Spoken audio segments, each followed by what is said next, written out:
Ei, ligantes, tudo bem?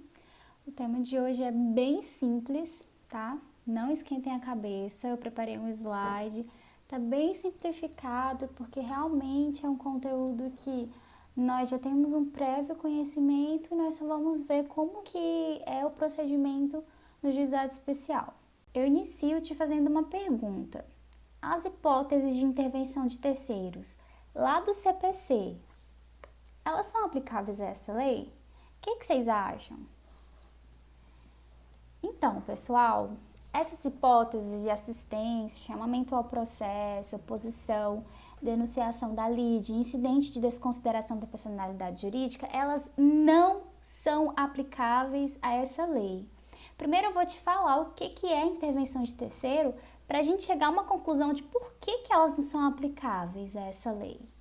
Então, a intervenção de terceiros consiste na autorização legal para que terceiros estranhos a uma demanda, pessoas que não sejam parte na lide, que não integrem a demanda nem como autores e nem como réus, possam participar do processo, sendo que a decisão proferida poderá ter reflexo em seus interesses.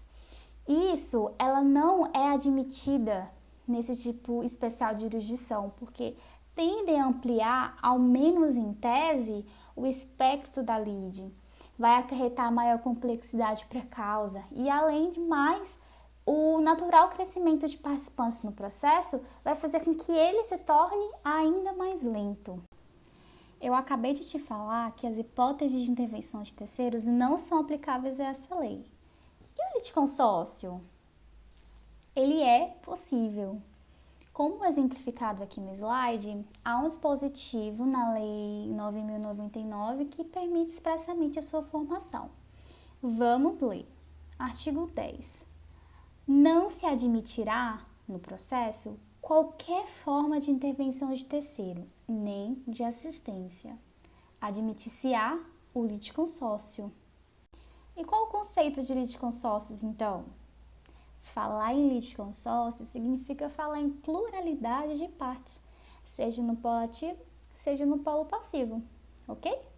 Então, é possível, nos juizados especiais, todavia, devido à sua natureza do próprio juizado, se houver um número excedente de postulantes e se isso causar uma lentidão no processo, o juiz ele pode remeter essas partes às vias ordinárias ou desconstruir o litisconsórcio. Coloquei essa bonequinha correndo aí, gente, ela tá correndo super rápido, tá? Para vocês poderem associar a essa velocidade, a essa celeridade. É exatamente isso o objetivo do litisconsórcio, de forma célere, produzir uma economia processual, dando uma decisão uniforme para todos os interessados. Então, acrescentei aí que os princípios da economia processual e da celeridade vão oportunizar a otimização e a racionalização dos procedimentos, objetivando a efetividade dos juizados especiais. Vou ler esse slide junto com você e não se desespere, não fique igual essa bonequinha aí, lelé da cabeça, tá? É simples, vocês vão ver. Em se tratando de litisconsórcio ativo facultativo, para que se fixe a competência dos juizados especiais, deve ser considerado o valor de cada autor, individualmente, não importando se a soma ultrapassa o limite de 60 salários mínimos. A jurisprudência do STF é firme no sentido de que, na hipótese de litisconsórcio ativo, o valor da causa para fins de fixação da competência é calculado dividindo-se o montante total pelo número de litisconsortes. A assistência do advogado é facultativa ou ela é obrigatória? Vejamos, a regra é a postulação assistida por um advogado. Há uma exceção dizendo que naquelas causas que não exceda a 20 salários mínimos, a participação do advogado ela é facultativa, certo? Mas a gente tem que se atentar para um detalhe. Na fase recursal, recorrente ao recorrido, em recurso nominado ou embargo de declaração, conforme expressamente previsto na lei, independente do valor da causa, a representação por um casuístico é necessária. Então, nesses casos, Não importa se é 10 salários mínimos, se é 15, enfim, é obrigatória a participação, a assistência de um advogado, certo? E para finalizar, vamos ver a parte da advertência prevista lá no parágrafo 1º e 2º do artigo 9º da lei, que evidenciam a obrigatoriedade de ser informado às partes sobre o direito de se valerem da assistência judiciária ou requererem um advogado, nas causas que sentirem prejudicados ou que a matéria assim demandar, tendo como objetivo princípio o princípio constitucional da igualdade no aspecto formal e material, propiciando a ambos em julgamento justo e em pé de igualdade.